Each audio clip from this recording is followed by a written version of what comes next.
हिरे माझा मिथवा मालिकेचा आजचा भाग खूपच जास्त असा जबरदस्त आहे, ज्यामध्ये खरं तर आता मामांना वल्लरीवर संशय आला आहे आणि त्यांनी सगळं काही अर्णवला सांगितलेलं आहे आणि अर्णवने जाब विचारायला वल्लरीला कॉल देखील केला आहे. नेमकं काय घडलं आहे काय नाही हे आपण या भागामध्ये पाहणार आहोत, त्यामुळे व्हिडिओ शेवटपर्यंत बघा. सगळ्यात आधी आपण पाहतो की इथे सुरुवातीला इकडे स्पर्धेच्या इथे अनाउन्समेंट होते की अर्णव राजेशिर्के म्हणजे सात्विक फॅशन फर्स्ट नंबरला रँक झाला आहे आणि त्यामुळेच ना इकडे सगळ्यांनाच आनंद होतो. परंतु ना इकडे असणाऱ्या या सौदामिन्या चेहऱ्यावरचे रंग जे आहेत ना ते पूर्णतः उडून गेलेले असतात, कारण तिला असं वाटलंही नव्हतं की हे सगळं काही होईल आणि आज तिच्या अपेक्षेचा भंग झालेला होता आणि त्यामुळेच ना तिला भयंकर असा राग येत होता. तिला कळत नव्हतं की काय करावं तेच आता ईश्वरी कशाचंही भान न बाळगताना पटकन ना आता अर्णवला घट्ट अशी मिठी मारते. अर्णवला तिने घट्ट अशी मिठी मारल्याबरोबर ना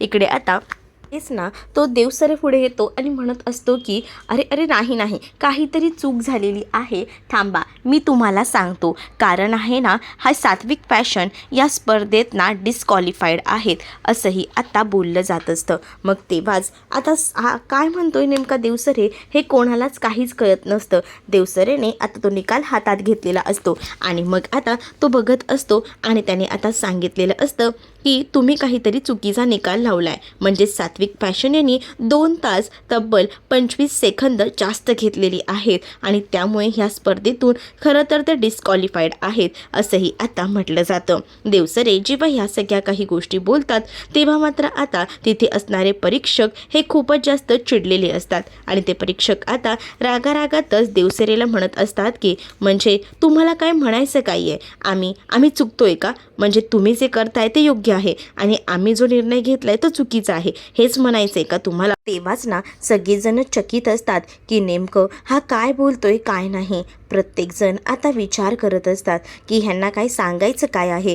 तेव्हाच ना इकडे असणारे अर्णव ईश्वरीसुद्धा चकित असतात, पण परीक्षक जे आहेत ना त्यांनी मात्र आता बरोबर काही तो निकाल लावलेला असतो. म्हणजेच ना आता ते म्हणत असतात की तुम्हाला असं वाटत असेल की आम्ही चुकीचा निर्णय लावला आहे ना, तर एकदा तुम्ही चेक करा, म्हणजे तुम्हाला काही गोष्टीत ना व्यवस्थित समजतील. आणि मग तेव्हाच ना सगळ्या काही गोष्टी व्यवस्थित बघायला सांगितल्या जातात आणि तेव्हाच ते जेव्हा बघतात ना तेव्हा ते म्हणतात की तुम्ही ज्या पद्धतीने देवसरे सांगताय ना, आम्ही परीक्षक आहोत, तुम्ही आयोजक आहात हे सगळं माहिती आहे, पण आम्ही सगळ्याचं निरीक्षण केलेलं आहे. जशी एक दुसरी कंपनी आहे त्यांना तास 35 सेकंद लागलेत आणि त्या तुलनेत 2 तास 25 सेकंद सात्विक फॅशनने कंप्लीट केलेले आहेत. आणि राहिला प्रश्न की ह्या सगळ्या गोष्टीचा, तर 2 जे स्पर्धक आहेत त्यांना आपण या स्पर्धेतून बाद करू शकत नाही. आपल्याला कोणीतरी एकच स्पर्धक बाद करायचा आहे, तर रूल्सनुसार त्यांनी जास्त सेकंद वापरलेली आहेत म्हणून त्यांना आपण या स्पर्धेतून बाद करत आहोत. आणि तसं म्हणायला गेलं तर अर्णव राजेशिर्के यांनी कमी वेळेत, म्हणजे ऑलरेडी पहिल्यांदा जे आहेत ते नव्हते त्या स्पर्धेत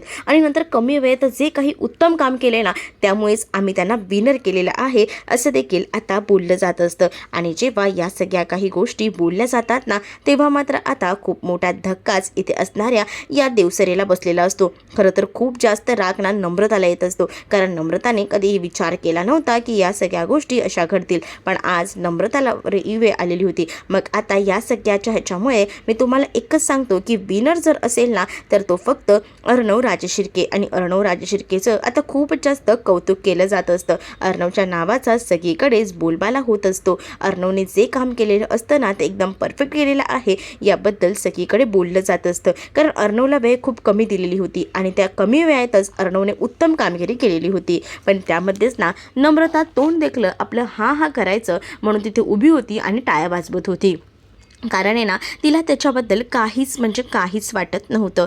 तेच दुसरीकडे आता अर्णवमुळेच आता ईश्वरी खूप जास्त खुश होती, पण ईश्वरीमुळेच अर्णव जिंकू शकला होता याची पूर्ण गॅरंटी अर्णवला होती. त्यामुळे प्रत्येक वेळेला अर्णवना जे काही क्रेडिट द्यायचं ना ते ईश्वरीला देत होता. म्हणजेच आता सुरुवातीला जी अँकर जी असते ती म्हणत असते की खरंच ना तुम्ही जी काही स्पर्धा जिंकलेली आहात ना ती उत्तमच आहे, म्हणजे आम्ही कधीही विचारही केला नव्हता की इतक्या भारी तुम्ही ही स्पर्धा जिंकू शकाल, पण तुम्ही जे काही केलं आहे ना ते एकदमच भयंकर असं केलेलं आहे असंही आता म्हटलं जातं. तेव्हाच तो म्हणत असतो की या सगळ्याच्या बरोबरीला माझी बायको होती आणि माझ्या बायकोमुळे हे सगळं शक्य झालंय असं बोलून तो आता अर्णव जो आहे तो ईश्वरीला या सगळ्याचं क्रेडिट देत असतो. आणि अर्णव जेव्हा ईश्वरीला या सगळ्याचं क्रेडिट देतो ना तेव्हा नम्रताचा जाळंदूर संकटच निघालेला असतो. तिला राग येत असतो. तिला असं वाटत असतं की हे सगळे अधिकार हक्क सगळे काही आपले होते, आपल्याला मिळाली असते हे सगळी जागा, पण इकडे तर हे सगळं काही ईश्वरीच्या बाबतीत होतंय. आता ईश्वरीचा उदो सुरू झालेला असतो म्हणून आता ह्या सगळ्या काही गोष्टी नम्रताला खटकत असतात. तेच आता दुसरीकडे पाहायला मिळत असतं की सगळ्या स्पर्धकांचं आता कौतुक केलं जात असतं. सगळीजण उत्तम कामगिरी बजावत होती आणि जे काही काम करत होते ना सगळीजण ते अफलातून होतं आणि त्यामुळेच ना आता प्रत्येकाचं कौतुक जे आहे ते खूप मोठ्या ह्याच्यामध्ये होत असतं आणि स्पर्धकांची नावंसुद्धा घेतली जात असतात. कारण फक्त अर्णवचं कौतुक करून चालणार नव्हतं, कारण इथे बाकी इतरही कंपन्या होत्या. आणि तेव्हाच ना इकडे अर्णवला आता विचारलं जातं की अर्णव राजशिर्के, मला जरा तुमच्याकडनं एक गोष्ट विचारून घ्यायची आहे. ती म्हणजे तुम्ही एवढ्या कमी वेळात तुमच्याकडे एवढं मोठं चॅलेंज होतं, म्हणजे पहिल्यांदा तर तुमची मशीन खराब होती बरोबर, आणि त्यानंतर तुमच्याजवळ अजून एक चॅलेंज होतं ते म्हणजे तुमच्याकडे आलेल्या होत्या चिंध्या आणि त्या चिंध्यांमधून सुद्धा तुम्हाला ड्रेस क्रिएट करायचा होता. मग हे सगळं काही कसं काय शक्य झालं, तुम्ही कसं केलं हे सगळं काही, असंही आता विचारलं जात असतं. तेव्हाच ना मग आता अर्णव सगळ्यात आधी बोलतो की ह्या सगळ्यात आधी मला असं वाटतं ना की ह्या सगळ्याचं क्रेडिट माझ्या बायकोला द्यायला हवं, कारण आधी मशीनही खराब झाली होती. ती मशीन खराब झालेली असताना मला काही सुचत नव्हतं, पण त्यावेळेला माझ्या बायकोने मला सांगितलं की ही स्पर्धा तुमच्यासाठी इम्पॉर्टंट आहे आणि मग मी स्पर्धेला आलो आणि मग त्यानंतर तिने मला सांगितल्याप्रमाणे माझी मशीनसुद्धा तिने ठीक करून आणली. आणि राहिली गोष्ट मला हीच मशीन का वापरायची होती, तर ह्या मशीनमध्ये माझ्या आईचे काही बॉन्ड होता, म्हणजेच माझ्या आईची ही मशीन होती आणि आईची मशीन असल्यामुळे ना मला ह्याच मशीनने हे काम करायचं होतं. म्हणजे मला असं वाटत होतं की ह्या सगळ्यामध्ये माझ्या पाठीशी नेहमीच आई आहे आणि त्यामुळेच ना मी आईची ह्या सगळ्यामध्ये मदत घेतली आहे असंही आता म्हटलं जात असतं. आणि जेव्हा ह्या सगळ्या काही गोष्टी बोलल्या जातात ना तेव्हा मात्र आता इकडे ईश्वरीलासुद्धा बरं वाटत असतं की एवढ्या सगळ्या काही गोष्टी अर्णव बोलतोय. आणि त्याचसोबत मग चिंध्यांचं कसं तुम्ही मॅनेज केलं, म्हणजे तुम्ही चिंध्या दिलेल्या असतानासुद्धा तुम्ही कसा काय ह्यामधनं एवढा छान असा ड्रेस तयार केला. तेव्हा तो म्हणत असतो की माझी आई ना पहिल्यांदा ह्याच मशीनवर ना आम्ही लहान असताना ना अशा चिंध्यांपासून गोधड्या बनवायची आणि मग तेव्हा आम्ही लहान असताना काही बघितलं होतं आणि मग माझी आई म्हणायची की प्रत्येक गोष्ट ना टाकून द्यायची नसते, त्यातून आपल्याला काही ना काही भेटत असतं. आणि मग मीही तसाच विचार केला की आई जसं म्हणायची तसं काही ना काही होऊ शकतं, तसंच मीही विचार केला की आपण या गोष्टींपासून काहीतरी क्रिएट करू शकतो. आणि त्यामुळेच मी ठरवलं की नाही, आपल्याला आता या चिंध्यांपासून हा ड्रेस तयार करायचा आहे आणि आईचा आशीर्वाद आणि गणूबाप्पाचं प्रेम हे तर आहेच, या सगळ्यामुळेच मी जिंकलेलो आहे असं देखील आता तो म्हणत असतो. आणि जेव्हा या सगळ्या काही गोष्टी तो सांगतो ना तेव्हा मात्र आता सगळ्यांनाच भारी वाटत असतं. सगळ्यांना जेव्हा भारी वाटतं तेव्हा मात्र अर्णवचं कौतुक मात्र खूप जोरजोरात होत असतं. अर्णवने आपल्या आईबद्दल 4 शब्द सांगितलेले असतात की त्याची आई कशा पद्धतीने हे सगळं काही हँडल करायची. तेव्हा ईश्वरीचे डोळेसुद्धा पाणावलेले असतात, कारण आईच्या आशीर्वादामुळे पण काहीतरी करू शकतो आणि जर आईचा आशीर्वाद नसेल तर काही शक्य नाही, या गोष्टी देखील बरोबर अर्णवला माहिती होत्या. तेच आता दुसरीकडे पाहायला मिळत असतं की इकडे ना आता अर्णव जो आहे तो खरं तर खूप जास्त खुश यासाठीही असतो, कारण त्याला ना या सगळ्यामध्ये त्याच्या भावाची सुद्धा साथ मिळालेली असते, म्हणजे आकाशची. स्वतःची स्पर्धा सोडून तो त्याच्यासाठी सुद्धा आलेला होता. या सगळ्यामध्ये ना सौदामिनीचं तोंड पाहण्यासारखं होतं. सौदामिनी जी आहे तिला आता तिची हार जी आहे ती मान्यच करायची नसते. तिने काटे पेरलेले असतात, अक्षरशः काटे, तरीसुद्धा ना आता ते जे आहे ना ती आता दाखवत असते की बघा माझ्या वाटेत जरी काटे पेरलेले असले तरीसुद्धा इथे ईश्वरीने दाखवून दिलेलं असतं. तेच आता सगळ्या स्पर्धकांचं पुन्हा एकदा नाव घेतलं जातं आणि आपल्या शेवटच्या राऊंडमध्ये आता तुम्हाला खूप मोठी अशी कमाल करायची आहे आणि तुम्हाला ही शेवटची स्पर्धासुद्धा जिंकून दाखवायची आहे असं देखील अँकर जी आहे ती बोलत असते. मग आता अर्णव ईश्वरी शेवटच्या स्पर्धेसाठी तर एकदम तयारीतच असतात, कारण त्यांच्यासाठी ही स्पर्धा महत्त्वाची असते. इकडे आता नम्रता आकाशचंही कौतुक करत असते, म्हणजेच नम्रता आता आकाशलाही म्हणत असते की आकाश, मला ना तुमचं खूप जास्त कौतुक वाटतं, म्हणजे तुम्ही जे काही केलं ना कमी वेळामध्ये, त्यामुळेच ना मी तुमच्यावर खूप जास्त खुश आहे. मग तेव्हाच दुसरीकडे अर्णव आणि ईश्वरीसुद्धा समोरासमोर उभे असतात. अर्णव ईश्वरीला म्हणतो की मिस इंदौर, खरंच ना आज जे काही मी केलंय ना ते फक्त तुझ्यामुळे त्यामुळे म्हणजे तू जर नसली असतीस ना तर माझं काय झालं असतं ना याचा विचारही मी करू शकत नाही, असं देखील आता अर्णव बोलत असतो. तेव्हाच ना ईश्वरी म्हणत असते की राहू दे अर्णव सर, पण तुम्हाला सांगू का आपल्याबरोबर ना आपल्या आईंचा आशीर्वाद आहे. त्याचबरोबर ती हेही म्हणते की तुम्हाला सांगू का आता तुम्ही जे काही सांगितलं ना इकडे स्पर्धेमध्ये तसाच विचार ना मी सुद्धा केला होता. म्हणजे ना जेव्हा तुम्हाला काही आठवत नव्हतं बघा त्या चिंतांपासून काय करायचं, तेव्हा मी थोडा विचार करत होते आणि मग मी तेव्हा मनातल्या मनात म्हणत होते की तुम्ही आठवा तुमच्या आईने तुमच्यासाठी काय काय केलं आहे ते. आणि मग मी जेव्हा हे म्हटलं आणि तसंच सगळं झालं म्हणजे तुम्ही परफेक्ट आठवलं आणि त्यामुळेच तर हे आपलं काम झालेलं आहे असंही आता म्हणण्यात येतं. मग जेव्हा या सगळ्या काही गोष्टी बोलल्या जातात तेव्हा अर्णव म्हणत असतो की हो हो बरोबर, म्हणजे त्यांच्या वेवलाईन ज्या आहेत ना त्या परफेक्टली आता जुळत असतात. तेच ईश्वरीला बोलायचं असतं. म्हणजे ईश्वरीने मनात काही विचार केला आणि अर्णवलाही तोच विचार परफेक्ट आला आणि तेच विचार करून अर्णवने तो ड्रेस शिवला होता. आता इथे त्यांची बोलता बोलता टॉम अँड जेरीप्रमाणे भांडणं होतात नेहमीप्रमाणेच. मग आता तेव्हा अर्णव म्हणतो की राहू दे आता आपल्याला भांडायचं नाही, आपण आपलं ना कौतुक करायचं आहे. खरंच आज जे काही आहे ते भारीच आहे, पण आपल्याला पुढची स्पर्धासुद्धा जिंकायची आहे, त्यामुळे आपल्याला तेवढ्याच जोराने तयारीत राहायचं आहे, असं देखील आता ईश्वरीसुद्धा अर्णवला बोलत असते. मग आता अर्णव बोलत असतो की मला तर कळतच नाही ही स्पर्धा आपण जिंकलोय आणि मला तर वाटलं होतं की ह्या स्पर्धेमध्ये काय होतं, कारण मशीन जेव्हा खराब झाली होती तेव्हा विचारित होता की काय होईल काय नाही, पण बरं झालं एका अर्थी सगळं काही चांगलं झालं असंही आता म्हटलं जात असतं ना. अर्णव ईश्वरीला लगेचच जवळ घेतो आणि दोघंही जण एकमेकांच्या मिठीमध्ये असतात. दोघंही जण जेव्हा एकमेकांच्या मिठीत असतात ना तेव्हा जाऊन खूप बरं वाटत असतं. तेच इकडे आता ही लोक घरी जायला सुद्धा निघालेली असतात, पण नम्रता तिथेच उभी असते. नम्रताला राग आलेला असतो. नम्रता या सगळ्याचा राग करत असते. म्हणजेच ना तिला ह्या सगळ्या काही गोष्टी ज्या आहेत त्या सहन होत नसतात, म्हणूनच ती आता तिथे उभी असते. तेच आता ती प्लॅनिंग करत असते की ईश्वरीला काही झालं तरी तिसऱ्या राऊंडला जिंकायला द्यायचं नाही, काही झालं तरीसुद्धा असाही विचारणा आता ती करू लागलेली असते. तर दुसरीकडे मात्र आता पाहायला मिळत असतं की सौदामिनी एकटीच तिच्या केबिनमध्ये असते. सौदामिनी केबिनमध्ये असताना ना तिला आता भेटायला मुद्दामूनच ईश्वरी यायचं ठरवते. ईश्वरी जी आहे ती आता सौदामिनीला भेटायला यायचं ठरवते, कारण सौदामिनी ऑलरेडी संतापलेली असते. सौदामिनीला असं वाटत असतं की हे सगळं काय झालं, म्हणजे अर्णव ईश्वरीला त्यांनी पूर्णपणे बर्बाद करण्याचं प्लॅनिंग केलेलं होतं, पण अर्णव ईश्वरीने या सगळ्यात हार मानलेली नव्हती. त्यांनी आता करून दाखवलेलं होतं आणि त्यामुळेच ना आता मात्र कुठेही तोंड लपवायला जागा उरलेली नव्हती इकडे असणाऱ्या सौदामिनीला. सौदामिनी आता गुपचूपपणे आपल्या कॅबिनमध्ये येते. जशी ती आता कॅबिनमध्ये येते तेव्हाच ना ईश्वरी तिथे आलेली असते आणि ईश्वरीने मुद्दामून ना तिच्या समोर ना आता एक मोठं असं पूर्ण सात्विक फॅशनचं ऑफिस आहे ना तेच तिच्यासमोर उभं केलेलं असतं आणि त्यामुळेच ना ते सगळं बघून ना इकडे आता सौदामिनी म्हणत असते की तुला नेमकं काय दाखवायचं आहे.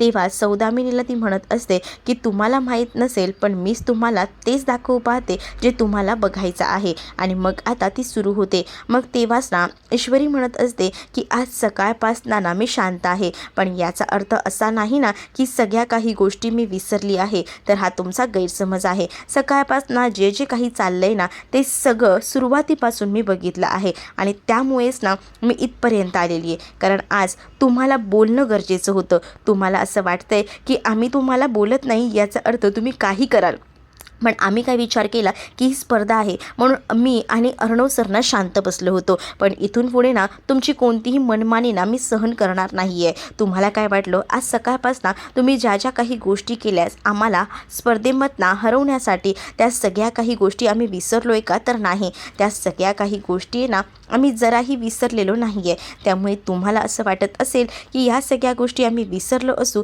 लक्षात ठेवा की असं काहीच होणार नाही. आज तुम्ही काही माणसांना कामाला लावून आमच्या विरोधात खूप काही कटकारस्थानं केलीत, पण या कटकारस्थानाचा काय फायदा झाला, काहीसुद्धा नाही, कारण ही सगळी स्पर्धा जी आहे ती आम्हीच जिंकलो. मग तुम्हीच या सगळ्यामध्ये तोंडावर पडलात की नाही सांगा ना. असंही आता इकडे असणारी ईश्वरी डायरेक्टली आता बोलत असते. ईश्वरी जेव्हा खूप काही जास्त रागारागात बोलते ना सौदामिनीचा पारा सटकतो. सौदामिनी जी आहे ती आता ईश्वरीवर हात उचलायला चाललेली असते. सौदामिनी जसा हात उचलते ना तसं आता ईश्वरी तिचा हात हवेतच पकडते.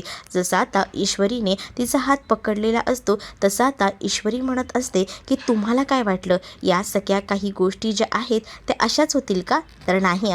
तुम्हाला वाटत असेल की ह्या सगळ्यात तुम्ही जिंकाल तर तसं होणार नाही. कारण मी आहे ना तोपर्यंत तुम्हाला मी काही झालं तरी जिंकू देणार नाही असंही आता म्हटलं जातं.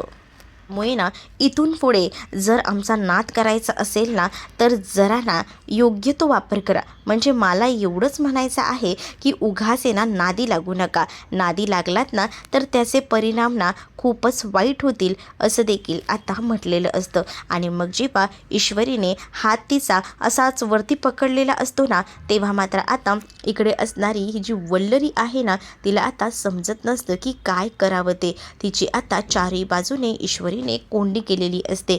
ईश्वरी जेव्हा आता पूर्णपणे कोंडी करते ना तेव्हा मात्र आता सौदामिनीची बोलती बंद होते. पण सौदामिनीला तिने डायरेक्टली सांगून ठेवलेलं असतं की तू ह्यानंतर ना आमचं काही वाकडं करू शकत नाही. कारण आम्ही नवरा बायको ना तुला पुरून उरू. आणि राहिली गोष्ट ही स्पर्धेची तर ही स्पर्धा आम्ही जिंकणार आहोत. आणि ह्या सात्विक पॅशनवर पूर्णपणे आमचा हक्क आहे. आणि ते मिळवल्याशिवाय आम्ही शांत बसणार नाही असं देखील आता इथे सांगितलेलं असतं. या सगळ्या काही गोष्टी सांगून झाल्यानंतर ना इकडे आता सौदामिनीची बोलती बंद झालेली असते. ती काहीच बोलू शकत नसते. तोंडात ना तिच्या एकही शब्द आता बाहेर पडत नसतात. कारण ईश्वरीने सौदामिनीची चांगलीच तासलेली असते. आणि हे सगळं झाल्यानंतर ना इकडे आता सौदामिनी खूप चिडलेली असते. ईश्वरीने तिला जे सुनवायचं आहे ते जबरदस्त असं सुनवलेलं होतं. आणि जेव्हा या सगळ्या काही गोष्टी सुनावलेल्या होत्या ना तेव्हा मात्र आता सौदामिनीला बोलायला सुद्धा काही होत नव्हतं. कारण तिला असं वाटत होतं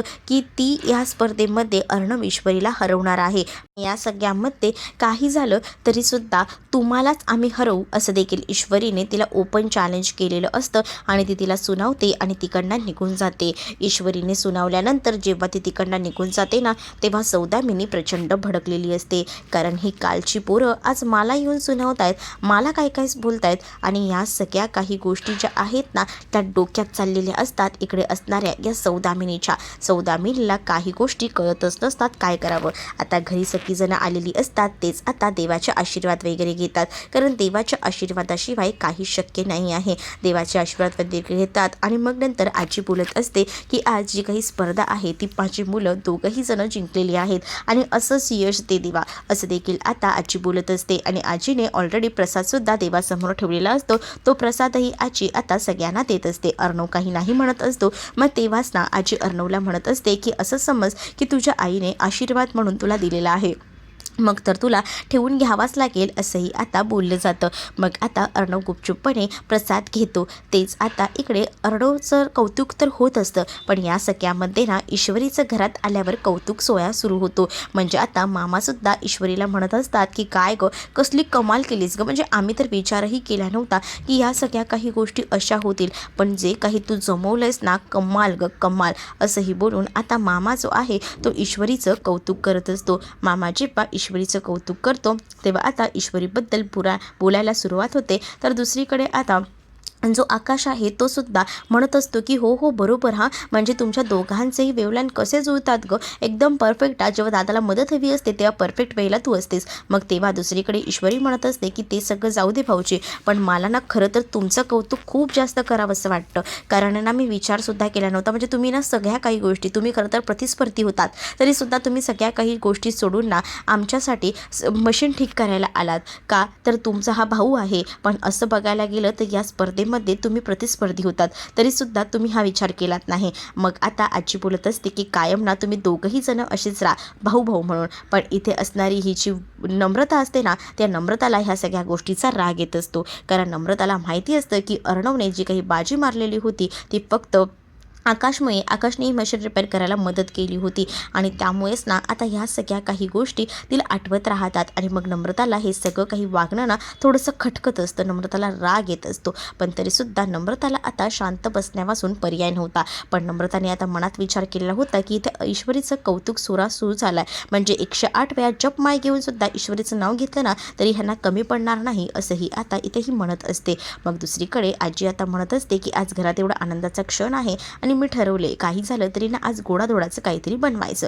तेव्हाच आजीला ईश्वरी म्हणत असते की आजी तुम्ही का बनवताय, मी आहे ना, मी आहे, नमुताई आहे, आम्ही करू. मग अंजलीही म्हणते की हो हो आम्ही आहोत ना, आम्ही करतो. आणि तसंही आजी आम्ही ना करतो गोष्टी सगळ्या, तू नको काळजी करूस. मग आता इकडे आजी म्हणत असते की ते काही मी ऐकणार नाही आहे, मला करायचं आहे. आज मी ठरवलं आहे गोडाचं बनवायचं म्हणजे बनवायचं आणि आज तुम्हा सगळ्यांना माझ्याच हातचं जेवायला लागणार आहे, असं देखील आता इथे म्हटलं जात असतं. आणि मग या सगळ्या गोष्टी बोलल्यानंतर आजीचं ऐकावंच लागणार असतं सगळ्यांना. मग आजीचं ऐकावं लागणार असतं म्हणून ते मामासुद्धा म्हणतात की हो हो आज आईच्या हातचं जेवण होऊन जाऊ दे, म्हणजे कसं आईने दिलं की बरं वाटतं ना, मग आईच्या हातचं खाऊया आणि मस्त आज एन्जॉय करूया, असं देखील आता त्यांचं ठरलेलं असतं. आणि मग या सगळ्या काही गोष्टी जेव्हा ठरतात ना तेव्हा मात्र आता अर्णव जो आहे तो म्हणत असतो की ठीक आहे आजी बनव तू. पण आता इकडे जो मामा असतो ना तो बोलत असतो की बरं झालं एकतर इकडे ना आपल्याबरोबर ना ही नाही आहे, वल्लरी नाही आहे ना, तर मला असं वाटतं की आज मस्त असं आपण ताव मारूया जेवणावर.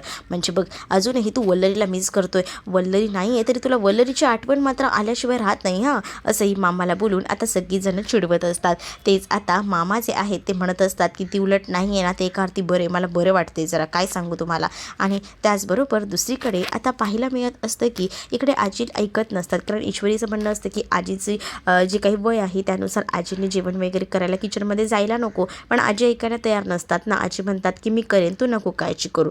मग इकडे आता आकाश, नम्रता आणि त्याचसोबत सगळीजणांना पटकन ना फ्रेश वगैरे व्हायला जात असतात, कारण आता खूप उशीर झालेला असतो. आणि तेव्हाच ना दुसरीकडे जेव्हा ते फ्रेश व्हायला जाणार असतात तर दुसरीकडे आता जेव्हा मामा जो आहे तो अर्णवचा हात धरतो, कारण मामाचं ना अर्णवकडे जरा काम होतं, अर्णवशी जोडा बोलायचं होतं मामाला. आणि म्हणूनच मग मामा जो आहे तो आता अर्णवला म्हणत असतो की अर्णव तू कुठे निघालायस, जरा थांब ना, माझं जरा काम आहे. मग आता अर्णव आणि मामा जे दोघंही जण आहेत ते रूममध्ये जातात आणि रूममध्ये गेल्यानंतर ना तिथे ना थोडंसं रक्त ज्या दिवशी मामाला दिसलेलं होतं ना ते मामाने फुसलंसुद्धा नव्हतं, ते तसंच रक्त होतं. मग ते रक्त जे आहे ना ते रक्त दिसतं मामाला. आणि मग मामा म्हणतो की थांब एक मिनटं. मग अर्णवसुद्धा त्याच्यावर पाय ठेवणार असतो. मग अर्णव त्याला म्हणतो की इथे काही पाय वगैरे ठेवू नकोस. मग अर्णवला प्रश्न पडलेला असतो पण रक्त कसलं आणि मामी कुठे गेली आहे. तेव्हाच वल्लरीबद्दल आता मामा सांगत असतात की ती कुठे गेली ना मला काहीच माहीत नाही आहे, म्हणजे मला असं वाटलं होतं की ती इथेच असेल, पण ती तिच्या मैत्रिणीकडे गेली, जाताना मला सांगून गेली की मी मैत्रिणीकडे जाते.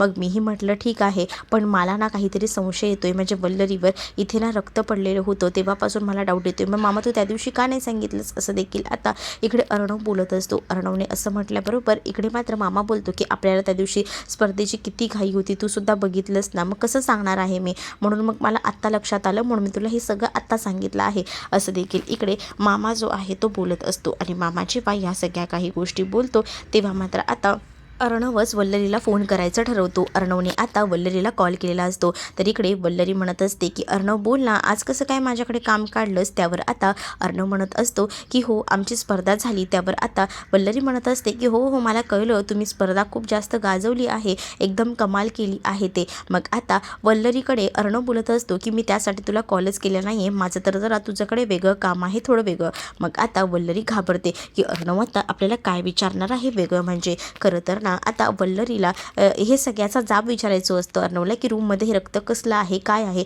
या सगळ्याबद्दल अर्णवला विचारायचं असतं वल्लरीला. म्हणूनच मग अर्णवने खास करून कॉल केलेला असतो. मग आता अर्णव तिला बोलतं सुद्धा की मामी मला जरा तुझ्याशी बोलायचं आहे. आणि त्याच वेळेला इकडे मात्र आता वल्लरी थोडी दचकते की ह्याला काय बोलायचं असेल, कारण आता तिला भीती वाटत असते, कारण रमाकांतला गायबसुद्धा तिनेच केलेलं असतं. आणि इकडे रक्त जे असतं त्यामुळे थोडासा का होईना संशय हा आलेला असतो.